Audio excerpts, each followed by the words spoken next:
ओम भूर्भुवः स्वः तत्सवितुर्वरेण्यं भर्गो देवस्य धीमहि धियो यो नः प्रचोदयात्। ओम मातरं भगवतीं देवी श्रामंच जगदुरु चरणारविंदे वंदे श्रद्धा प्रज्ञा स्वरूपयो। नवरात्र के आज चौथे दिन में आज सभी लोगों ने माँ कुष्मांडा की पूजा अर्चना की। इस नवरात्र के चौथे दिवस पर झारखंड युवा प्रकोष्ठ की ओर से आप सभी भाई बहनों का हम सादर अभिनंदन करते हैं, नमन वंदन करते हैं। साथ ही जो गायत्री साधना हम सभी लोग कर रहे हैं, यह गायत्री महाविज्ञान को परम पूज्य गुरुदेव ने फिर से इस विज्ञान के युग में सिद्ध किया और इसको तंत्र षड्यंत्र के रूप नहीं बल्कि महाविज्ञान के रूप में, विज्ञान के युग में इस महाविज्ञान की कितनी आवश्यकता है, आज वर्तमान समय में इसकी आवश्यकता बड़ी तेजी से महसूस की जा रही है। गायत्री महाविज्ञान वह महाविज्ञान है जिसके माध्यम से आज मानव मात्र के अज्ञान को, अविद्या को, मूढ़ मान्यताओं को, कुरीतियों को, अंधविश्वासों को, उनके अंदर के आलस्य को, अहंकार को, दुर्गुणों को समूल नष्ट किया जा सकता है और उनके अंदर के शुद्ध बुद्ध चैतन्य ऊर्जा को जीवंत जागृत किया जा सकता है। यह महामंत्र ऐसी सामर्थ्यशाली है कि हर रत्नाकर के जीवन में वाल्मीकि को पुनर्जीवित कर सकता है। यह मंत्र ऐसी शक्तिशाली है कि हर रामबोला के जीवन में गोस्वामी तुलसीदास को पुनर्जीवित कर सकती है। यह महामंत्र इतनी शक्तिशाली है कि हर नरेंद्र के जीवन में सोया हुए विवेकानंद को फिर से जगा सकता है। यह मंत्र ऐसी शक्तिशाली है कि बिल्लो मंगल डाकू को फिर से महात्मा सूरदास बना सकती है। ये मंत्र है मंगलकारी, सद्बुद्धि जगाने वाला और हर साधक के जीवन में नवज्योति जगाने वाला। गायत्री मंत्र की साधना जो करके देखते हैं, यह ऐसा महाविज्ञान है जो हमारे शरीर के तीनों पार्ट पर इसका प्रभाव पड़ता है। स्थूल सूक्ष्म कारण, यह स्थूल काया के अंदर दो शरीर और निवास करता है, हमारा सूक्ष्म शरीर और कारण शरीर। स्थूल शरीर के बॉडी को तो हम सभी लोग परिचित हैं, आँख, नाक, मुंह, कान, दांत, ये सारा जो बॉडी का। मानव के चोले में उनने कितने अंग लगाए हैं, कीमत कोई चुका न पाए, इतने अनमोल बनाए हैं। यह मनुष्य शरीर का फिजिकल बॉडी के रूप में प्रायः हर सभी लोग परिचित हैं और इसके नहीं रहने के अभाव में इसका क्या कष्ट होता है, उठाना पड़ता है। जिसकी आंखें नहीं है वह संसार के सुंदरता का दर्शन नहीं कर पाता। जिनकी हाथें नहीं है, जिनके पैर नहीं है, उन विकलांग भाई बहनों से उनकी पीड़ा अनुभव की जा सकती है। लेकिन भाई बहनों, ये केवल स्थूल शरीर तक ही हमारा शरीर सीमित नहीं है, बल्कि इसके अंदर हमारे ऋषियों के विज्ञान के अनुसार इसमें दो शरीर और है, सूक्ष्म शरीर और कारण शरीर। स्थूल शरीर की भांति सूक्ष्म शरीर इसी शरीर के अंदर निवास करता है। सूक्ष्म शरीर किसको कहते हैं? जो विचार संस्थान हमारा जो सोचते विचारने का जो केंद्र है।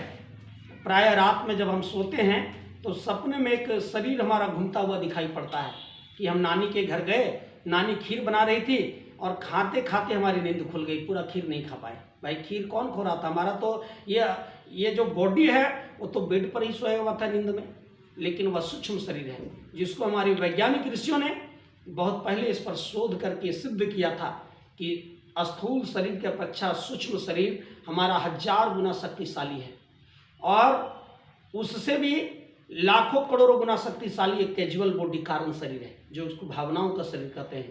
जैसे हृदय का हरि का नाम जो हृदय से लिया करते हैं, हरि का नाम जो हृदय से लिया करते हैं, उन्हीं भक्तों को प्रभु प्यार दिया करते हैं, उन्हीं भक्तों को प्रभु प्यार दिया करते हैं, उन्हीं भक्तों को प्रभु प्यार दिया करते हैं। हरि का नाम जो हृदय से लिया करते हैं, उन्हीं भक्तों को प्रभु प्यार दिया करते हैं, उन्हीं भक्तों को प्रभु प्यार दिया करते हैं।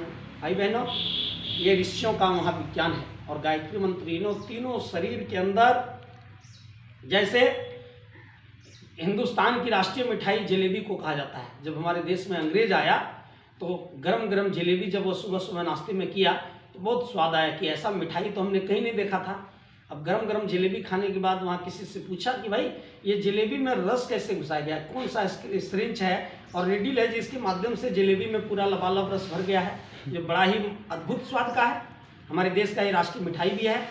तो अंग्रेज को बताया गया कि एक प्रक्रिया है, एक सिस्टम है जिसके साथ तेल की कढ़ा में मैदा या बेसन को घोल करके उसमें उसको पकाया जाता है, और पकाने के बाद जब वो खरपाक जैसा हो जाता है तो फिर वो चीनी के चाशनी में उसको डुबोया जाता है गरम गरम, तो इसमें लबालब रस भर जाता है।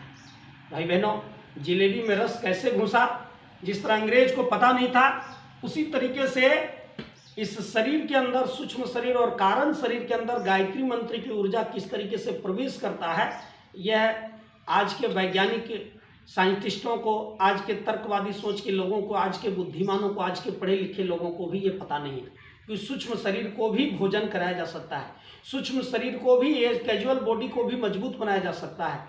हम अपनी प्रतिभा को विकसित कर सकते हैं जिलेबी के रस की तरीके से। हमारे अंदर ब्राह्मी रस जो है, जो गायत्री मंत्र भौरे और मधुमक्खियों की तरह से परागों से खींचकर जिस तरह मधु का संचय करती है, उसी तरह गायत्री उपासना प्रकृति के गर्भ में भरी पड़ी विसात्विकता, भरे पड़े सद्गुण, भरी पड़ी सच्चाइयाँ, भरे पड़े अच्छे गुण, सात्विकता, सदाचार, नैतिकता, सद्भाव, सद्भावनाएं, सुमति, सद्बुद्धि, सत्कर्म, सहकार, जितने भी दैवीय गुण हैं इस प्रकृति के गर्भ में या संसार में जीने के लिए, भाई बहनों, सबसे बड़ी जो ताकत चाहिए उसको कहते हैं संस्कार।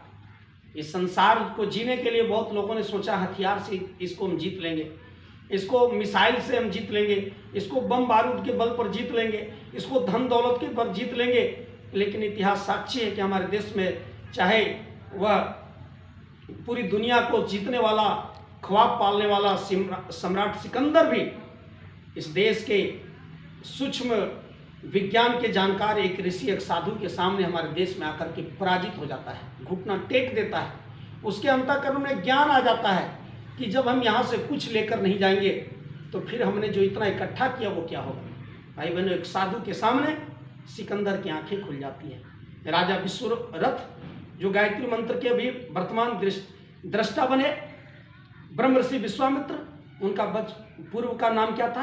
राजा विश्वरथ, जो राजा थे जिनके पास 18 अक्षौणी सेना थी, घोड़े, हाथी और तीर, धनुष, तलवार, पूरे चतुरंग सेना से लैस थे। लेकिन जब शिकार करके लौट रहे थे और किसी दूसरे देश से लड़ाई करके लौट रहे थे और बीच रास्ते में यदि उनको भूख लगी तो खाने के लिए कुछ नहीं था, जंगल में पानी के प्यास के मारे 10,000 सैनिक उनके छटपटा रहे थे। तो ऋषि विश्वामित्र, ऋषि राजा विश्वरथ ऋषि वशिष्ठ के कुटिया में गए कि बाबा हम लोग को यदि पानी पिला दें तो हम लोग का जान बच जाए। बोला पानी है क्या? आप लोगों के लिए कुछ ही क्षणों में हर तरह की व्यवस्था ऋषि वशिष्ठ ने 66 रस व्यंजन, 6 प्रकार के स्वाद ले, 56 प्रकार का भोग, जल, ठंडा ठंडा जल, ये सारा चीज़ जब व्यवस्था बन गया कुछ ही मिनटों के अंदर, और सारे 10,000 सैनिक उस जंगल में ऋषि वशिष्ठ के कुटिया में तृप्त हो गए। तो उन्होंने कहा इतना बड़ा कौन सा खजाना आपके पास है, कारू का खजाना, जो आपने हर प्रकार के स्वाद वाला भोजन और इतनी सारी व्यवस्था एक छोटी सी झोपड़ी में आपने कम समय में बना दिया, यह कौन सा विज्ञान है? तो ऋषि वशिष्ठ ने कहा यह गायत्री महाविज्ञान है, ये गायत्री महाविज्ञान है। और इस महाविज्ञान की कामधेनु को हमने अपने जीवन में सिद्ध किया है। और देखिए वो कामधेनु सामने है, अलंकारिक रूप से जो दिखाया गया है वो केवल वो दिखाने के लिए वो गौ के रूप में इशारा करते हैं, लेकिन वस्तुतः वो एक महाविद्या जो जीवन के, जो ऋषि वशिष्ठ के जीवन में सिद्ध थी। और उन्होंने उस कामधेनु को सिद्ध करके, गायत्री को कामधेनु कहा गया है। गायत्री का एक नाम परम पूज्य गुरुदेव ने कामधेनु, जो समस्त कामनाओं, हर सदिच्छा को पूरा करती है। और इस तरीके से राजा विश्वरथ को जब इसका भान हुआ कि एक राजा से भी ज़्यादा पावर एक ऋषि के पास है, तो उनने उस नंदनी गाय को, कामधेनु गाय को अपना घर ले जाना चाहा। लेकिन वो उनकी इच्छा के बिना वैसे तो जबरदस्ती जा नहीं सकता था, इसको तो जीवन की रूपी प्रयोगशाला में सिद्ध करना पड़ता है। जब 10,000 सैनिक उस कामधेनु के प्रभाव से उस युद्ध में वशिष्ठ के सामने पराजित हो गए, वशिष्ठ की इशारा पा करके कामधेनु के कहते हैं आंख कान से शरीर से इतने 1000 सैनिक निकले कि राजा विश्वरथ के सभी सैनिक वहाँ मूर्छित हो गए। तो अंत में अकेले जब राजा विश्वरथ बचे तो उन्हें अपना मुकुट उतारा और ऋषि वशिष्ठ के चरणों में समर्पित किया और बोला धिक बलम क्षत्रिय बलम, ब्रह्म बोले तेजो बलम। जो इस दुनिया का सबसे बड़ा बल है वह ब्राह्मी बल है, ये क्षत्रिय बल, ये राजा का बल, ये शासन का बल, ये धन का बल इसके सामने बौना है।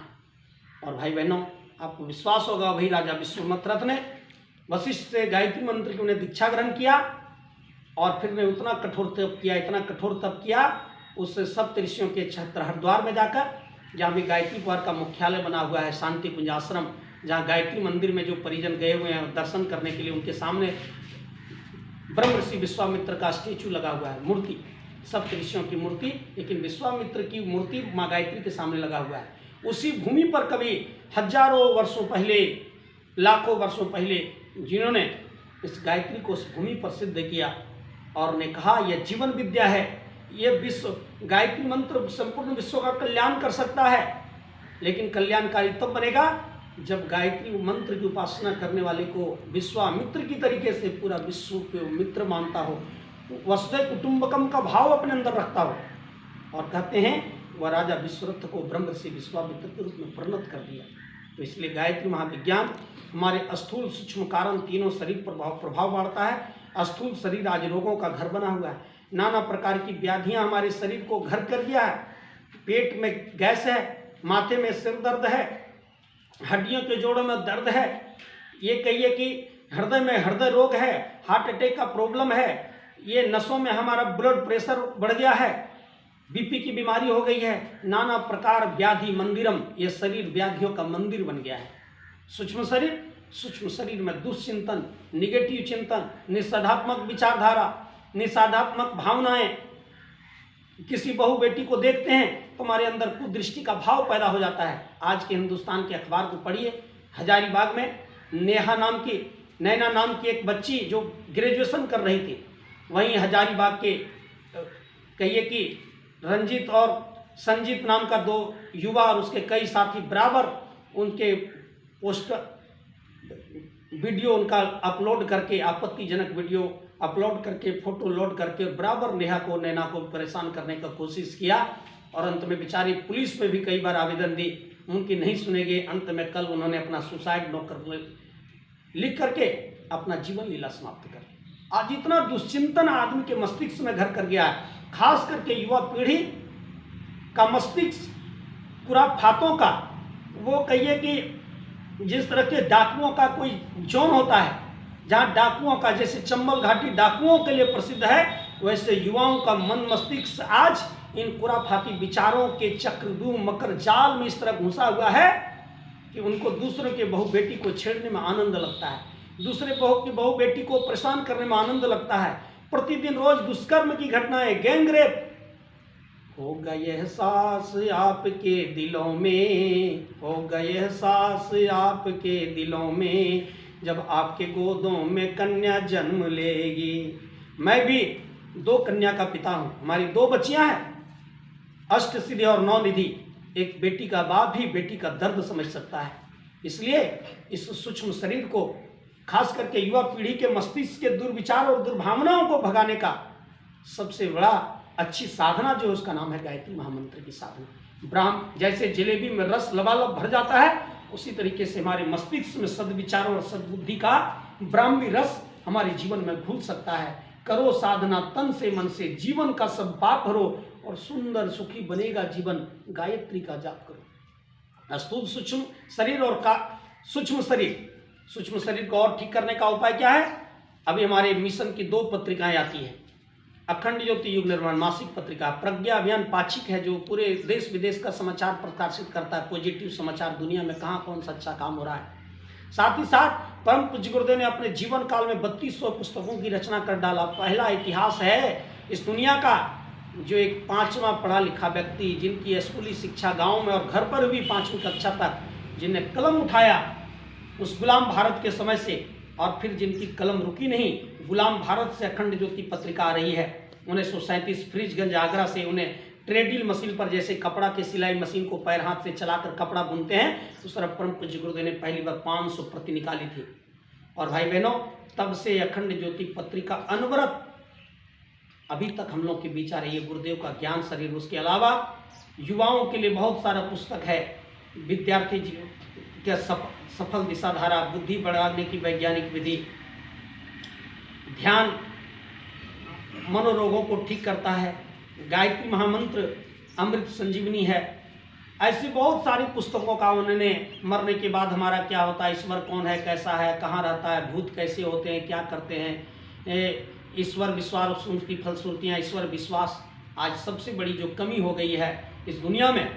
आज आदमी मक्खी पर विश्वास करता है, एक माचिस बनाने वाले पर विश्वास करता है, एक कांटी बनाने वाले पर विश्वास करता है, एक सुई बनाने वाले विश्वास करता है। सुई भी बिना फैक्ट्री या बिना कारीगर का नहीं बनता है, कांटी भी बिना कारीगर का नहीं बनता है। एक छोटा सा शर्ट में बटन लगाते हैं, वो भी किसी कलाकार इंजीनियर के बिना, मजदूर के बिना नहीं बनता है। लेकिन आज दुनिया की सबसे बड़ी विडंबना है कि दुनिया के लोग कहते हैं इस दुनिया में ईश्वर नहीं है। इतना सुंदर सृष्टि का रचना जो ईश्वर ने किया है, सत्यम शिवम सुंदरम, इतना अच्छा प्रकृति का।